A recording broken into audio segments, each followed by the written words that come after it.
fight night tomorrow, Nate. It is fight night on Saturday night. Let me explain something to you, Nate. I've been waiting for this event for a long time.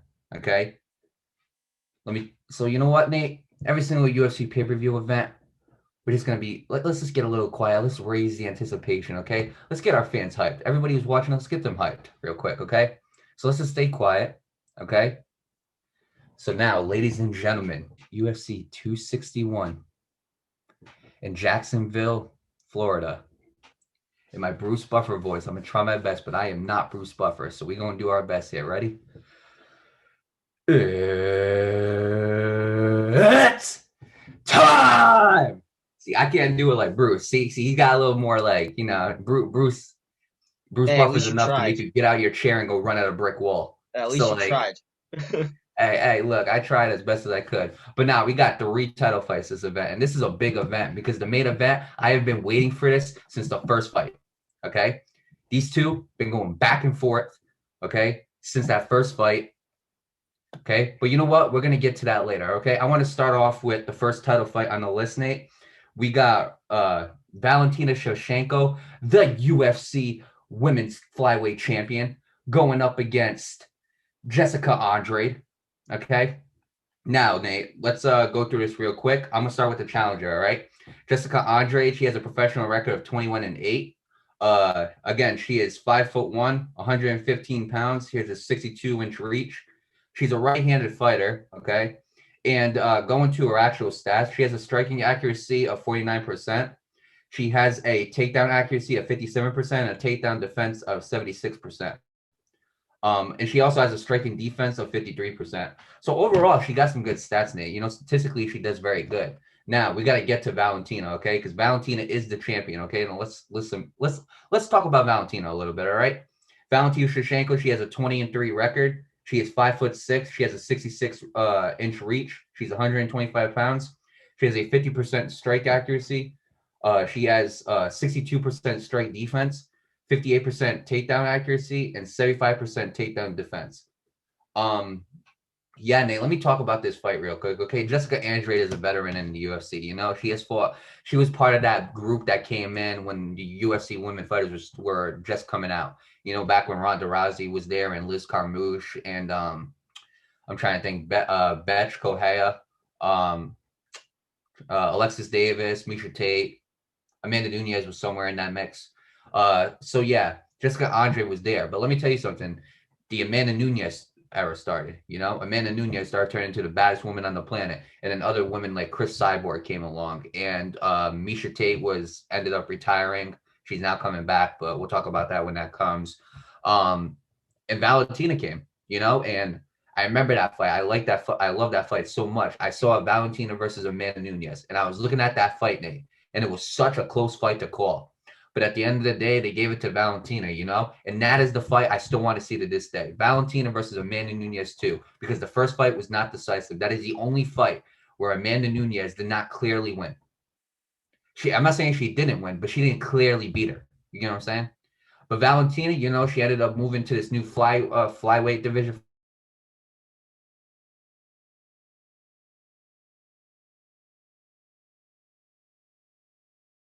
I think Valentina is going to win this, Nate. I do. See this. I think it's going to be a close fight. I'm going to be honest. I can see Valentina by decision. You know, I don't think she knocks out Jessica Andrade, but unless it's one of those things where Valentina can land that perfect hit, and trust me, she knows how to land that perfect hit. But I think Jessica Andrade could stay in this fight, but I think this is going to be a unanimous decision. I think it's going to be a decisive one as well. So, you know what? I got Valentina winning, and she is going to be still your UFC Women's Flyweight Champion, Nate. Yeah, I got Valentina winning too. I had to really think about this, and I thought it was gonna be by TKO, but I don't think so either because I look at it, Mario, and the really only thing that's lopsided between Jessica Andrade and Valentina is their size, pretty much. You know, Jessica Valentina's like 4 or 5 inches taller. She's got like 4 inches more of a reach. But when you really look at their stats, Mario, they're almost equals. Like one's not lopsided over the other. You know, we've seen that before, but like this is like they're you look at their stats and they're extremely close. You know what I mean? I'm just studying it. And just I can see this being a really really close fight. I can't see one knocking out the other. Right. No, and that's And that personally. one That's thing why I is believe it's gonna be a decision. right. And one thing is though, the reason why I think it's going to be decisive is because even though I think Jessica Andrade has been I believe she was in the UFC longer than Valentina. I could be wrong, but I believe she was. Even though she's been in longer, Valentina has more experience as a champion and going into the and facing the very best. She went 5 rounds with Amanda Nunez and gave her a run for her money. And that is something that I think is on Valentina's mind. And between Valentina, Amanda Nunez, and Zhang Weili, those three champions right there, I'd love to see them fight. I'd love to see them fight because all three of them, that's a 33% chance in my opinion for every single one of them because I believe they all three of them have a chance to beat each other. It's as simple as that. And if you're looking at UFC women's fighting, there's no better time than this right here. You got three dominant champions in the UFC women's division. So I can't wait to see that fight. Again, I got Valentina winning by decisive decision. But again, I don't think she's gonna finish Jessica Andrade unless she lands that perfect hit, which I know Valentina could do, but I don't think it's gonna happen. Now, Nate, we talked about this a little bit, all right, but for different reasons. But it's fight time, Nate. Okay, all that talk, all this type of stuff is over. All right, we got Weili Zhang versus Rose Namajunas, Nate. Hey, look, this is the fight I'm looking at, Nate. This is the fight that I am interested in right here. Okay, now I'm gonna start off with Zhang Weili, the champion. So Zhang Weili, she's 5'4". She's 15 pounds. She has a 63-inch reach advantage. I love these fighters, Nate. She is a switch fighter, which means she can fight left or right. Striking accuracy, she has a 45% striking accuracy, a 53% striking defense. Takedown accuracy is 23, and a takedown defense is 100. So she's never been taken down in the UFC. Now we're gonna go to Rose, Nate. We're gonna go to Thug Rose Namajunas real quick. All right. So Rose, she is 5'5", 115 pounds. She has a 65-inch reach. She is a right-handed fighter. She has a 40% striking accuracy. She has a 60% striking defense, a takedown accuracy of 53%, and a takedown defense of 50. Look, Nate, this is gonna be a good fight. All right. Now we talked about obviously the controversy between Rose Namajunas and her comments, and people can have all the opinions that they want. But here's before we even talk about this fight, I want to go to one thing. All right. I don't like how people are either calling when we were talking about this. I don't like, and I've seen the comments on other people's videos. I am not a fan of people calling either Zhang Weili a communist or Rose Namajunas a Nazi. Okay, that is unacceptable. Do not put that stuff in our chat. We will, in our comments, we will delete them and we will report them. Okay, because that is unacceptable. There is no need to call these types of names. It is absolutely unnecessary because I've seen it in both videos. I've seen it in both videos because Zhang Weili is not a communist. Rose is not a Nazi. So get those out of there. Okay, we don't want to hear them. But going to the actual fight, Nate. Look, Weili Zhang, man, she's been on a roll since becoming that champion. But again, she hasn't had someone to test her, and I believe in Rose, she was at one point a UFC champion, and then she lost it. But hey, look, it's gonna be a good fight. I think you're gonna see a lot of fireworks, Nate. A lot of fireworks. And Rose, again, she's motivated. But I think at the end of the day, I think Weili's got this. I think Zay Weili beats her because Yeah, Zay. I think so too. I think I'm gonna go with this. I'm gonna go if she beats her. I got fourth round TKO. Mhm. That's what I got. Don't get me wrong. Rose is a thug. Rose is a thug, and they're not gonna throw in no towel. So I think what's really gonna happen, Nate, is I think Weili will do a pretty good job striking. I think maybe she'll even land a takedown. That's surprising because her takedown accuracy is only 23%. But here's the thing. Remember we talked about Dustin Poirier with Conor McGregor and how his takedown accuracy wasn't great? Mhm. And because Conor McGregor wasn't expecting takedowns, he landed it pretty successfully. I Yeah, think Weili Zhang is going to do the same thing. I think she is going to take her down, and I think she is going to control the fight for probably about 3 rounds. I think Rose is going to get a little bit exhausted and tired. And I think at the perfect time, I think Zhang Weili is going to knock her down and end up TKOing her. So I got Zhang Weili staying your UFC Strawweight Women's Champion, Nate. yeah, as do I for relatively similar reasons. And this is going to be a really good fight. It's like the last two fighters that we talked about. they're relatively the same. Not completely, but like they're relative. I think the only thing that's different is the takedown accuracy, and that's really about it, and the takedown defense. But other than that, Mario, this is going to be a really, really good fight on the card. Aside from the takedown accuracy and defense, they're basically the same. They're almost the same fighter. So I can see this going the distance. You know what I mean? I'm very curious to see how this fight's going to go. Best of luck to every fighter here on this card. So with that being said, Mario, next fight, the one we're looking for. Damn right. Hey, main event, man. I have been waiting for this since the first fight. Now, look, I'm gonna be real with you, Nate. I like Kamaru Usman. I do. Kamaru Usman is a great fighter. Okay, we talked about him when he fought Gilbert. He has that sick jab. His jab, I think, is one of the prettiest jabs I've ever seen in the UFC. One of my favorite fighters out there though was Jorge Masvidal, Nate. Okay, I gotta rep my boy. I gotta rep him. Okay, but here's the thing: the talking's been going on. You know what I'm saying? Jorge Masvidal has said with a full training camp, I can beat Kamaru Usman. I can take that belt from him.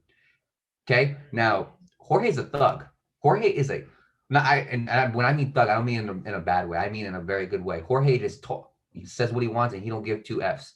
He doesn't. He don't care, Nate.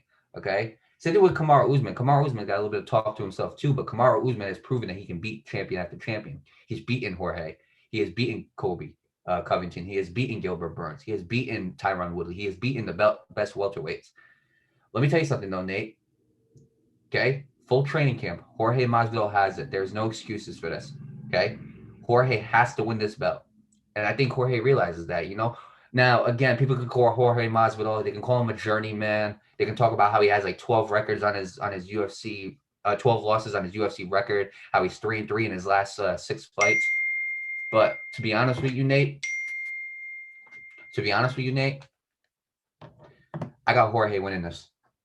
Okay, that's my underdog pick right there. I have Jorge winning this. Okay, he came in on 6 days.